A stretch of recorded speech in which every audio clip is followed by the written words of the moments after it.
갈라디아서 2장 16절 말씀 함께 봉독하겠습니다.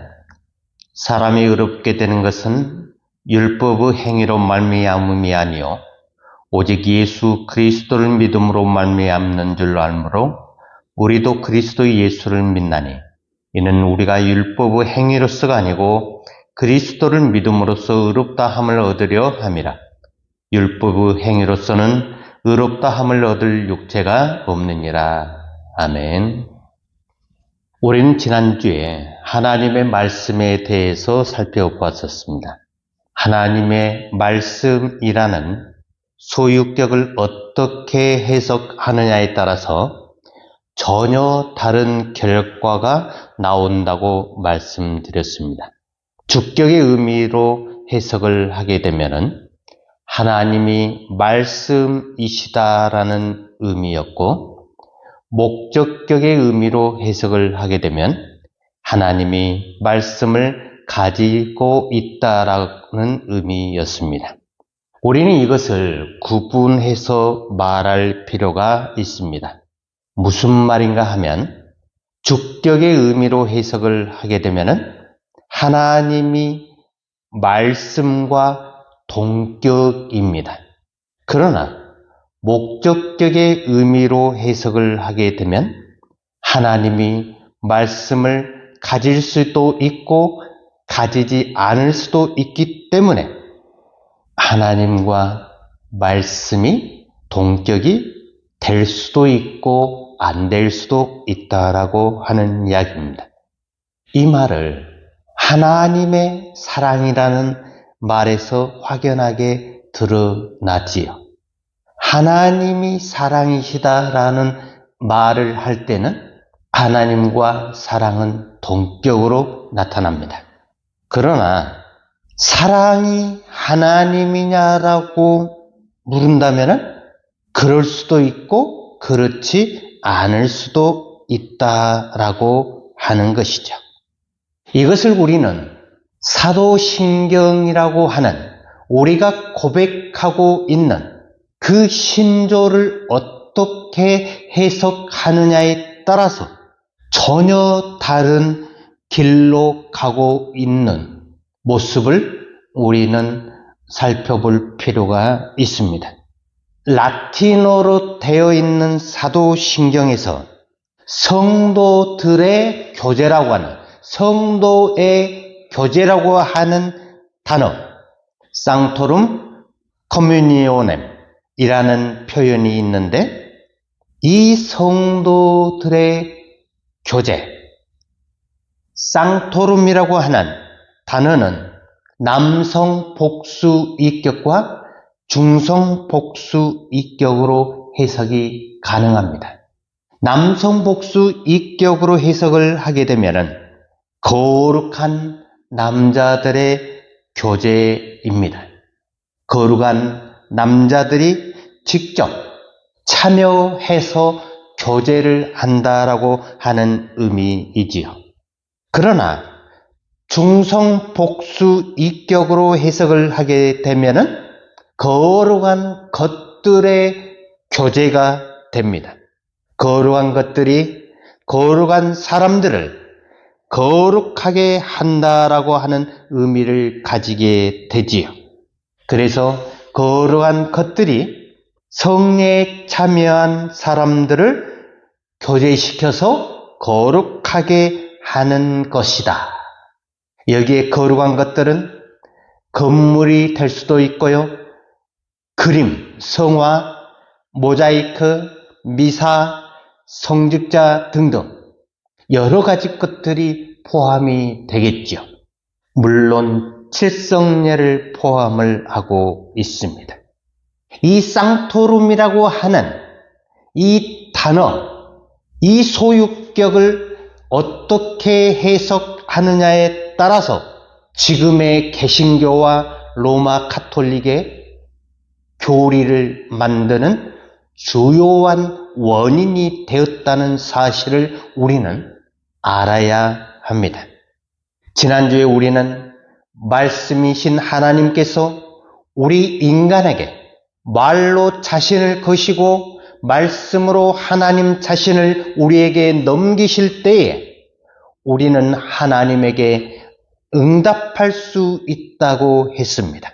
여기서 응답한다라고 하는 말은 신앙한다, 믿는다 라는 말의 다른 표현이라고 했습니다. 쉽게 말해서 반응한다라는 의미입니다. 우리가 흔히 이야기하는 믿음이란 무엇을 이야기할까요? 상대를 믿는 마음을 가리키겠지요. 그렇다면 신앙이란 무엇일까요? 상대를 믿는 마음으로 내가 상대에게 나의 고유한 나 자신을 기꺼이 넘겨주는 영적 행위를 뜻하고 있습니다. 자, 여기서 나 자신을 넘겨준다.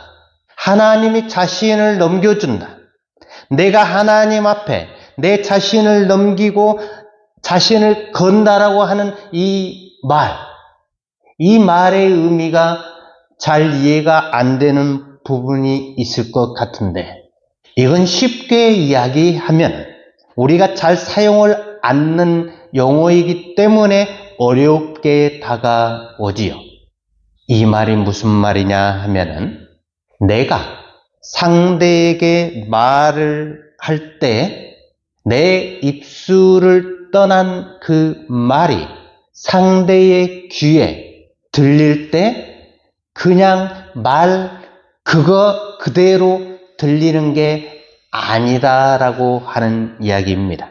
무슨 말이냐 하면은, 내가 상대에게 말을 할 때는 그 말에는 내 영혼의 모든 것을 그 말에다가 담아서 실어가지고 상대에게 전달을 하기 때문에 그렇습니다. 이 말은 내 영혼이 기쁘고 즐거운 그러한 상태에 있다고 하면 내가 하는 말이 상대에게 전달될 때 그 상대는 나의 기쁘고 즐거운 그 모든 것들을 그대로 받아서 상대의 그 마음도 기쁘고 즐거운 걸로 받아들이게 되지요.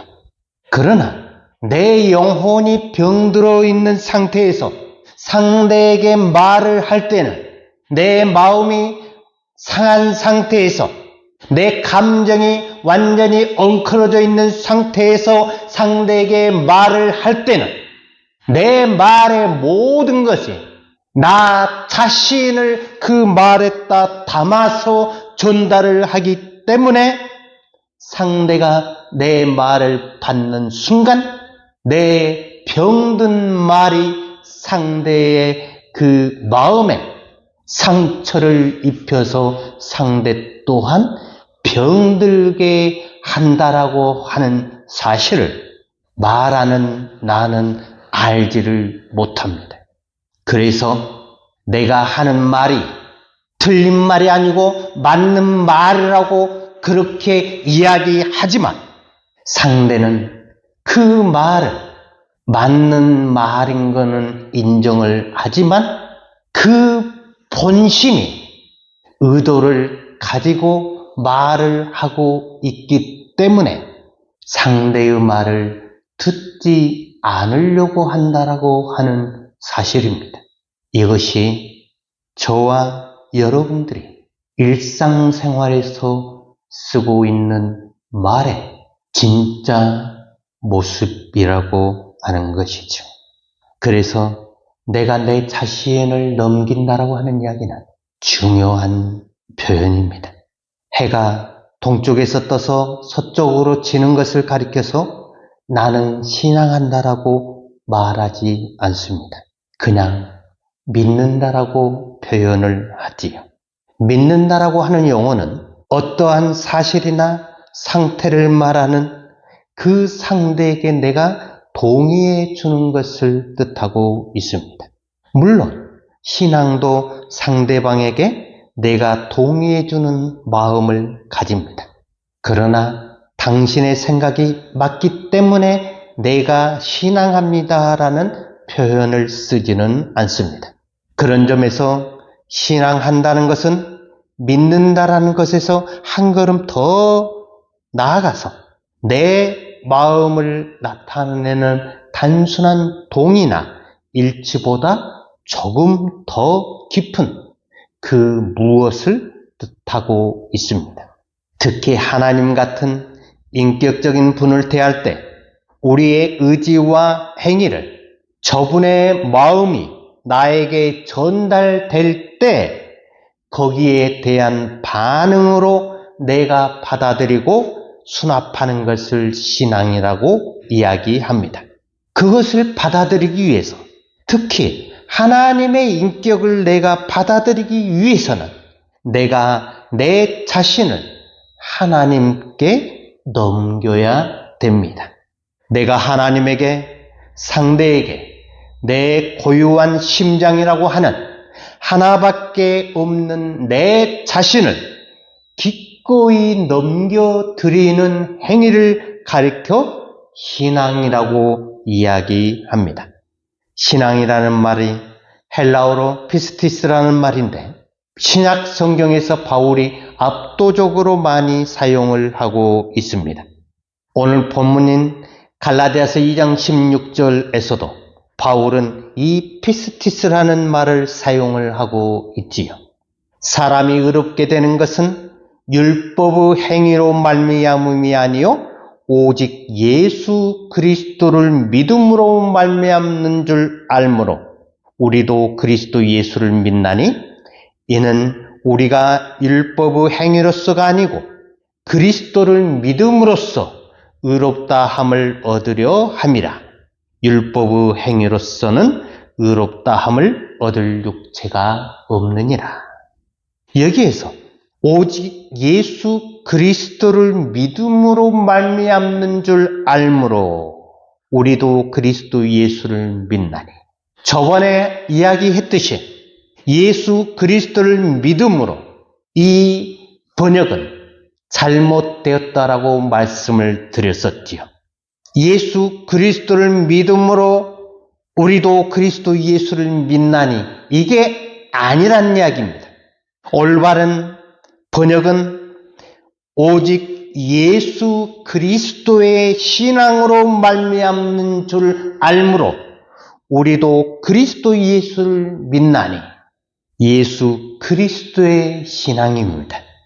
그리고 그리스도를 믿음으로써 의롭다함을 얻으려 함이다라는 말이 아니라고 했습니다. 그리스도의 신앙으로 의롭다함을 얻으려 함이다. 우리가 예수 그리스도를 믿음으로 의롭게 되는 것이 아니고 예수 그리스도의 신앙으로 예수 그리스도가 하나님 아버지를 믿는 그 신앙으로 예수 그리스도가 우리를 믿는 그 신앙으로 말미암아 우리가 의롭게 된다라고 하는 사실입니다. 이 피스티스라는 헬라 단어가 고대 로마 철학에서도 사용이 되었었고 스토아 철학에서도 많이 사용이 되었었죠. 그때 당시에 이 땅에는 절대적인 법칙이 있다고 이들은 믿었습니다. 인격적인 법칙이 아니고 하나의 절대적인 로고스라고 하는 법칙의 형태로 이 세상이 돌아간다라고 이들은 신뢰했습니다. 그것을 이들은 믿었습니다. 고대에는 이것을 신이라고 불렀는데 로고스라고 하는 자연 법칙이 있는데 이런 법칙을 신적인 법칙이라고 믿는 것, 확신하는 것, 즉 인간의 자기 확신을 가리켜서 피스티스라고 하는 단어를 썼습니다. 이 피스티스라는 말 속에는 인간이 어떤 법칙에 대해서 믿어주는 정신적인 동의가 포함되어 있습니다. 초대 기독교 교부들이 그때 당시에 만연되어 있던 이 피스티스라고 하는 이 단어의 그 내용들, 이것들을 제거하지 않고 그대로 우리 기독교의 가르침으로 전수를 하게 되어서 지금 저나 여러분들이 단어의 그 진정한 뜻을 제대로 알지 못한다라고 하는 것입니다. 바울이 이 피스티스라는 단어를 사용을 할 때 신앙이라는 이 말은 스토아 철학에서 사용하는 자기 확신을 뜻하지 않습니다. 바울은 말 그대로 살아계신 상대인 하나님을 신뢰하는 것을 뜻하고 있습니다. 그러니까 하나님을 신뢰한다는 말은 이미 전제가 붙은 말입니다. 죄악된 인간을 하나님이 믿어주신다라고 하는 사실을 전제로 깔고 있습니다. 이런 하나님에 대한 인간의 인격적인 반응을 바울은 신앙이라고 불렀던 것입니다.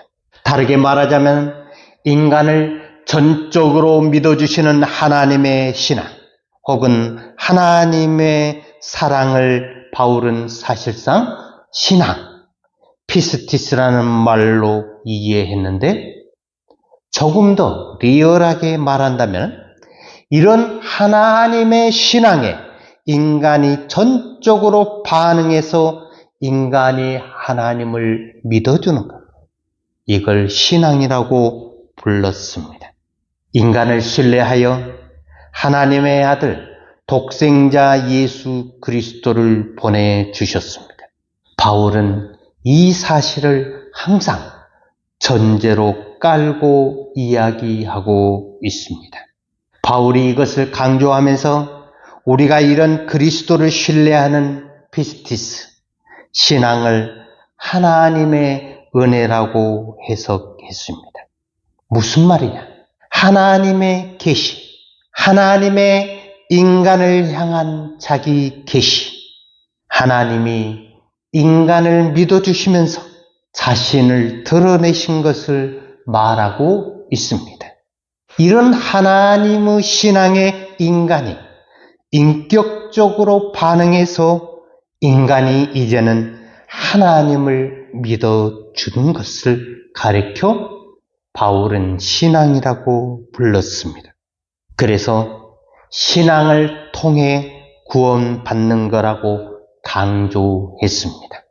이런 점에서 우리의 신앙은 단순히 하나님을 믿어주는 것, 자기 확신을 의미하는 것이 아니라 타자인 하나님의 아들 예수 그리스도를 믿는 신앙을 말합니다. 우리 인간이 하나님을 믿어준다는 자기 확신이 제거되어야만이 이런 인간을 믿어주시는 하나님의 사랑, 예수 그리스도를 내가 믿는 것이 온전히 드러나는 것입니다. 그리스도를 신앙한다는 말은 궁극적으로 인간을 믿어주시는 하나님의 신앙에 내가 반응한다라고 하는 이야기입니다. 인격적으로 반응한다, 응답한다, 대답한다 하는 겁니다. 너 어디 있느냐라고 물으시는 하나님 앞에 예라고 응답하는 행위, 이런 정신적인 반응을 가리켜 우리는 신앙이라고 말을 합니다. 그래서 신앙은 스토아 철학이나 일반 철학에서 말하는 믿어주는 행위, 즉 내 자신의 자기 확신이 아니라 타자로 실제하시는 하나님을 전적으로 신뢰하고 신앙하는 것을 뜻합니다. 그 하나님에게 내가 내 자신을 넘기는 것입니다. 하나님도 나에게 하나님의 고유한 자신인 그리스도를 넘겨주셨기 때문에 예수 그리스도라는 하나님 자신을 받기 위해서 내가 내 자신에게서 나와가지고 하나님께로 줘야 합니다. 이게 바로 신앙입니다. 그래서 그리스도를 믿는 자를, 신앙하는 자를 하나님을 믿는 자라고 말을 합니다. 하나님이 자기 아들을 우리에게 넘겨주신 것은 우리 죄인을 향한 하나님의 신뢰가 얼마나 무한한지, 얼마나 영원한지, 얼마나 전지한지, 얼마나 전능한지를 알 수가 있습니다. 보통 우리 인간사에서도 우리 전부를 넘겨주지는 않잖아요. 전적으로 신뢰가 동반되지 않으면 사랑할 수가 없습니다. 믿을 수가 없는데 어떻게 우리 전부를 넘길 수가 있겠습니까? 그러니까 신뢰라고 하는 것은 하나의 전제입니다. 하나님이 우리를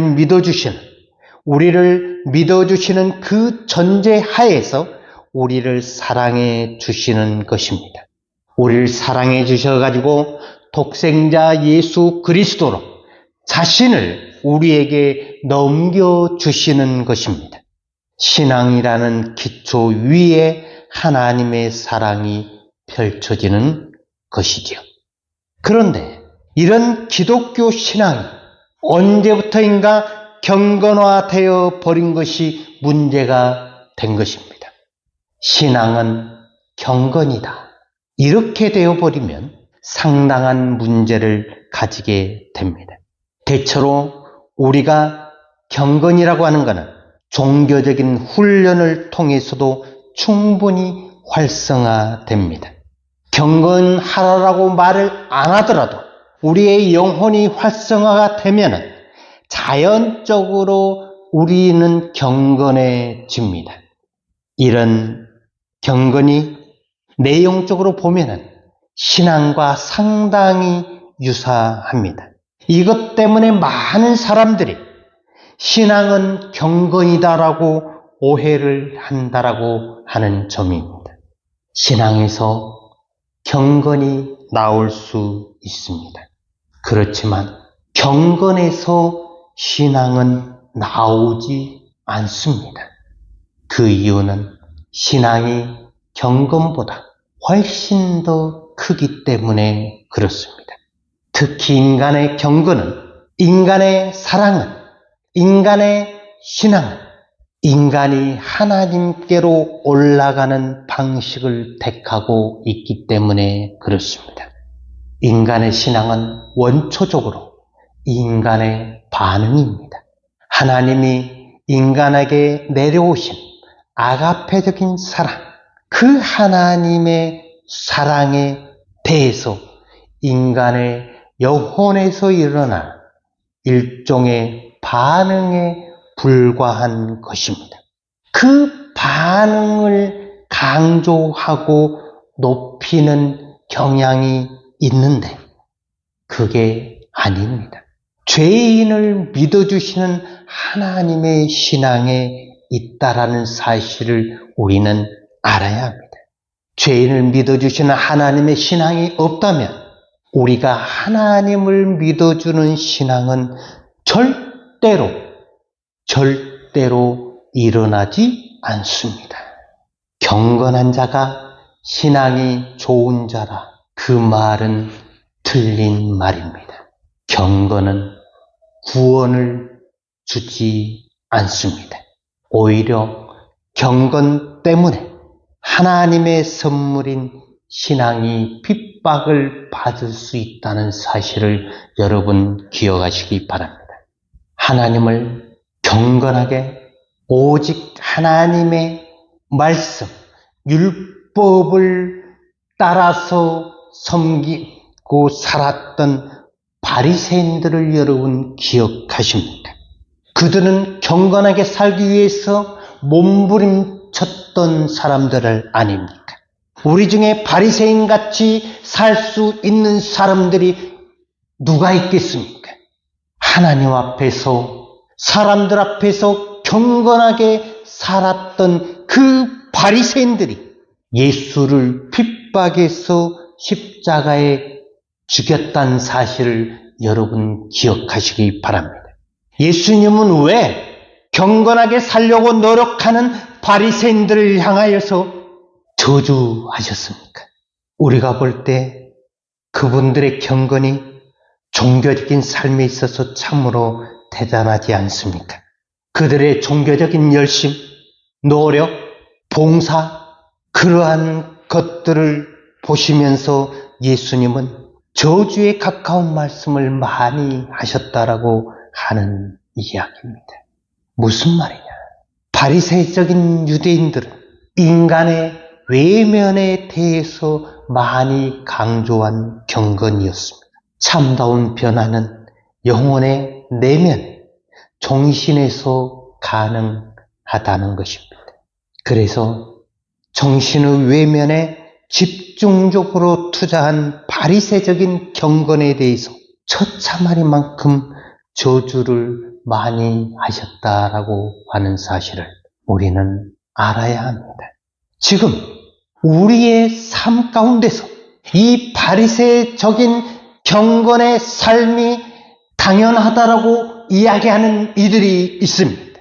신앙생활은 경건해야 하고 열심을 가져야 하고 노력해야 하고 봉사도 해야 하고 교회에 열심히 나와서 봉사하고 하는 것들이 경건이다라고 신앙이다라고 착각을 하고 있는데 오늘 예수님이 이 바리새적인 유대인들을 향해서 하시는 말씀을 귀담아 들으시기 바랍니다. 오늘 우리의 신앙은 우리가 이 땅을 살아가면서 숨 쉬는 자체가 죄이고 말하는 자체가 죄이고 보는 것 자체가 죄인 우리를 보시면서 하나님이 우리를 그러한 죄인인 우리를 믿어주시는 그 하나님의 신앙이 있기 때문에 우리가 그 하나님 앞에 반응할 수 있다라고 하는 것입니다. 그러므로 반응은 내세울 수 있는 아무것도 없습니다. 착각하지 마시기 바랍니다. 우리가 하나님 앞에 하는 모든 행위들, 기도하고 찬양하고 말씀 보고 하는 모든 행위 자체가 죄라는 사실. 이게 믿어지지 않는다면 하나님 앞에 여러분의 마음을, 여러분의 마음, 영혼의 중심을 다시 한번 내려놓는 삶이 되시기를 주님의 이름으로 축원합니다.